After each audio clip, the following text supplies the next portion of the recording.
What's up, everyone, and welcome to the Monday Morning Maester YouTube channel. I'm your 2-Bit Maester, and we got ourselves the final House of the Dragon Season 2 trailer here knocking at the front gate, so let's not screw around. Let's check this thing out. Let's react to it. Open up that goddamn gate. Let's go. The Targaryen who sits the Iron Throne is not just a king or a queen. So the wall. They are a protector of the realm. Now I find myself in an impossible position. All hail King Aegon! The enemy usurped my throne. He's so unlikable. Aegon's so unlikable. I mean, we got plenty of time left here with Aegon, but he's quickly going over to like that Joffrey side of the playground here, and it's just not a place you want to play. We're going to King's Landing. Well, what are we going to do about it? We must play the board before us. Proceed cautiously. Fuck dignity! I want revenge. Finally got like a little bit of life in Aegon. I mean, pretty much every time that we get him in the first season, and this is like the version of him that we're looking at now, right? Like those last, like, what it was, 2 or 3 episodes, not like the 14 or 15-year-old Aegon, but that one that we get at the end, he's just so, unenthused. He just doesn't really care about anything. And I guess that's kind of before he realizes that he's eventually going to be the king here.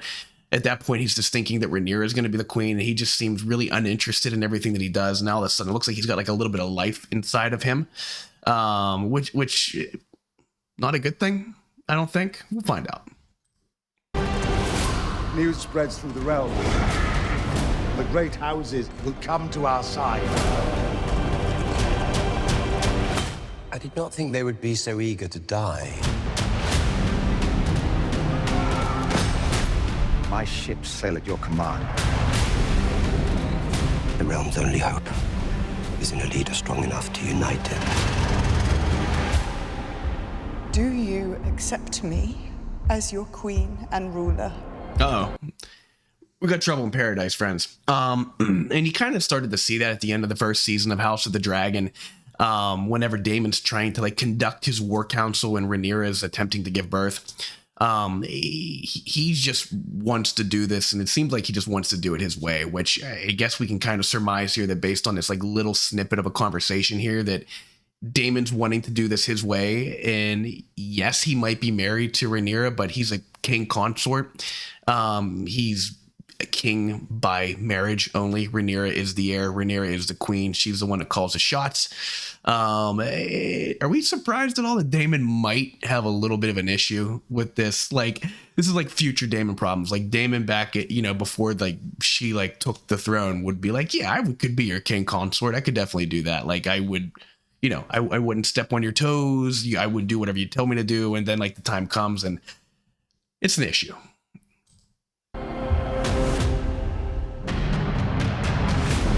He just doesn't answer her. This senseless war must end. Shall none of us prevail? Not like this. Alicent holds love for our enemy. That makes her a fool. Yeah, there's another issue right there, is that Alicent, like he says, has love for our enemy. And again, Aemond and Kristen Cole are going to want to go ahead and do things their way, right? They're the ones out there on the dragons and leading the battles. They want to do things their way, not have Alicent tell them what to do. Here's the beautiful thing about this show. This show gives us context with some of these characters. Alicent, Aemond's another one, actually, too, that the show gives context to. Whenever you're just reading Fire and Blood, it's basically just a bunch of narration. Just it's basically written from like the perspective of like former maesters. It's like a history book. So we're not inside and we don't get to like read their inner monologue. We don't know what their thoughts are. Like, do they feel embarrassed? Do they feel humiliated? Do they feel any type of like remorse for some of the things that they do? We see that a lot with Aemond in the first season, particularly at the very end with what transpires above Storm's End and everything that happens with Vhagar and Lucerys. Whenever you're reading Fire and Blood, Aemond very much is like a Joffrey. He's a Ramsay. He's the Mountain, right? He's just like this evil monster, like killing machine with no conscience or soul. And as we see here in the show, and in that moment in particular, he's kind of like, oh shit, I didn't mean to do that. Like you get to see like the human nature of him. Now he might be more asshole than good person, but there's a little bit of a gray area in there. And Alicent's the same way, right? Like Alicent might be like at one point like pulling out a knife and like running at Rhaenyra with it, and then a moment later like she feels bad about what she did because she remembers like those childhood memories that she had with Rhaenyra before this stuff like started to get complicated and she started sleeping with her dad. Let's move past that. Like I said, again, this is why the show's so good. Like you don't get like that context in the books, right? The characters are kind of like black and white in the books when you read Fire and Blood or the Rogue Prince or the Greens and the Blacks, whatever novella that George R. R. Martin's written about, the Dance with the Dragons. So it looks like here that Aemond and Kristen are going to try to override Alicent because they're not happy with her directive, right? They want to do things their way. And their ways, going to be no mercy, right? Because we know who those two people are. Kristen Cole, on the other hand, I don't know about that guy. Aemond might have shown a little remorse after what happened with Viserys. I don't know about Kristen Cole. I feel like we lost that guy a long time ago. Oh, hold up. Let me go back a little bit. There we go. That's the shot I was wanting to get there. That is Jace. That is Rhaenyra's eldest son. Not true Velaryon, but as we know, House Strong and also half Targaryen. The three strong boys, as Aemond references in the first season.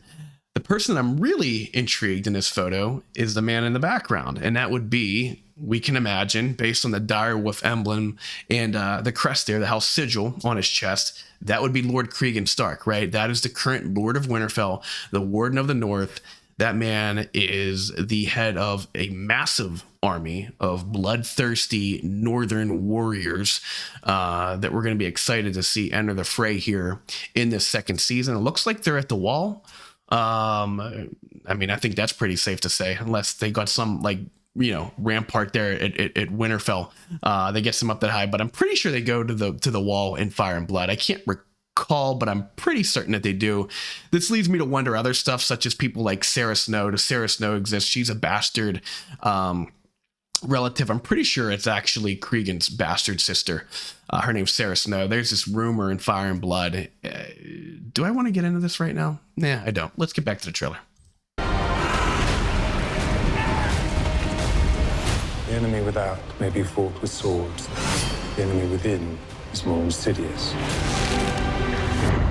Vulnerable Aemond there. Alan Hall. There is more than one way to fight a war.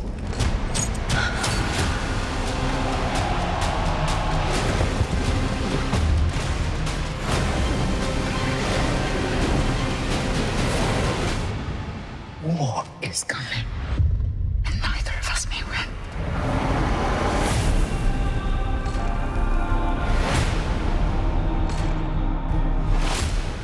Damn.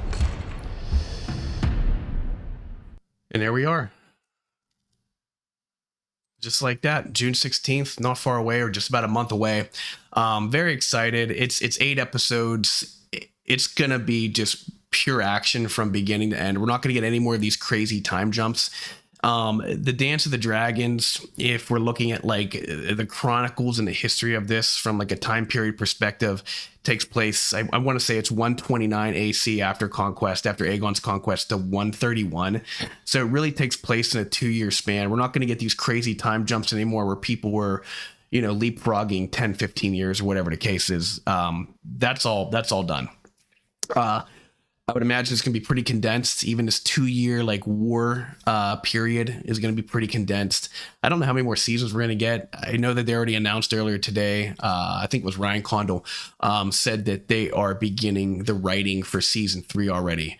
So I think they're going to be churning this out. It seems like they're pretty quick with it. It like reminds me of the early Game of Thrones days for everyone that used to that watched Game of Thrones. Those first 6 seasons were out every April. There was no 2.5 year wait in between seasons, not until the last 2 seasons. That started to get a little prolonged, but the first 6 seasons were out every April. You know, they're going to keep this churning. But I'm pumped with what I saw in the trailer. I mean, again, we're not going to have any dull moments. Like, there's certainly some moments in season 1, in the first like half of it, I would say, that can be, I guess, a little dull.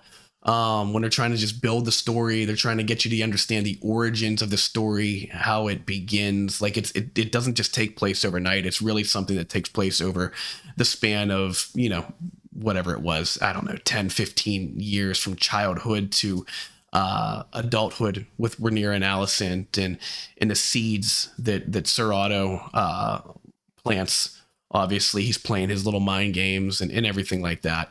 We're going to see all those seeds come to fruition here. You started to see it in the last episode of the first season, but we're really going to see it take place here in the second season. It's all out war. We got battles, we got dragons. It's going to be awesome. So at this point, I'm good on the trailers, right? We're a month out. Let's just get this show on the road. You know, I'm excited for it. So got to see a lot of stuff. We got a little peek there of Alan of Hall. We're going to get some, additional dragon riders coming this season. The dragon spawn, I believe, off the top of my head, or the dragon seeds, I think. Really, they start like putting out like for hire posters all around like Dragonstone and those areas. They're just looking for people that are brave enough or maybe dumb enough to try to approach the surplus of dragons that they had, just so they could just ramp up or beef up their Air Force attack. So you're going to start seeing some people come in here that are going to be brave or dumb enough to do that. You're going to get some new characters there. I'm excited to see all the old people, even the people that I hate, right? I hate Kristen Cole. He's very unlikable. But as Game of Thrones did very well, House of the Dragon's doing very well. The super unlikable people, even though you despise them, the Ramsays, the Cerseis, the Joffreys, they make the show fun, right? So even though I don't like Kristen Cole, I certainly do not root for him. He's fun. He's good for the show, right? He's good for the sake of the show. Same thing with Otto. He's good for the sake of the show. Aemond is a bastard, but he is so good for the show. Same thing with his older brother, Aegon. I'm not sure if we're getting Darren the Daring. If I'm ripping that off my dome there accurately, they actually do have a younger brother that fights in the Dance with the Dragons. I don't think they casted him. You know, I guess they got enough Targaryens running around. You know, do they really need to go and add him? Who has some moments, you know, he comes off the bench, I would say, like if you're going to put this in like sports terms or an analogy, he comes off the bench and has his moments, but ultimately, do they need him? I guess not. But look, I'm pumped for this. I just created this channel. I created it back in the fall. I finally got around to starting putting some videos on here. The Monday Morning Maester, as I bring this to a close, is ultimately it's just a channel where I'm just going to create content and videos in the Game of Thrones universe. Game of Thrones, House of the Dragon, A Knight of the Seven Kingdoms, A Song of Ice and Fire, right? Just stuff right from the books. As my bio says, we'll be breaking down last night's episode in a very 101 level fashion, right? A lot of, characters, castles, battles, crazy names for swords, a lot of stuff like that. And I've consumed the stuff for a long time, and I've sat by people that I wished had a passion as big as I did for this stuff, and I'm trying to explain it to them, and I can just see this like going like through their ears and out their eyeballs, and it's just like it's not clicking, and they don't have any interest in it. So I'm like, let's make a channel here, and let's talk about this. I'll break it down in a 101 level fashion. I'm typically going to go and use the map and just show you guys like where the events took place in last night's episode. That way, whenever you take a look at that, like I feel like if you understand the map and where things are happening, it kind of like all makes more sense. And then you start like talking about some of the different characters. So that's my game plan here with this channel.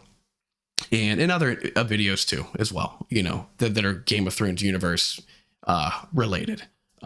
So if you stuck with me here to this point, I really appreciate you. Thank you. I appreciate you. Drop me a comment. Let me know what you guys think. What did you think about the trailer? You know, if you want to see more videos like this, please consider subscribing, and we'll see you soon. We're only a month away. Thanks, guys. See you.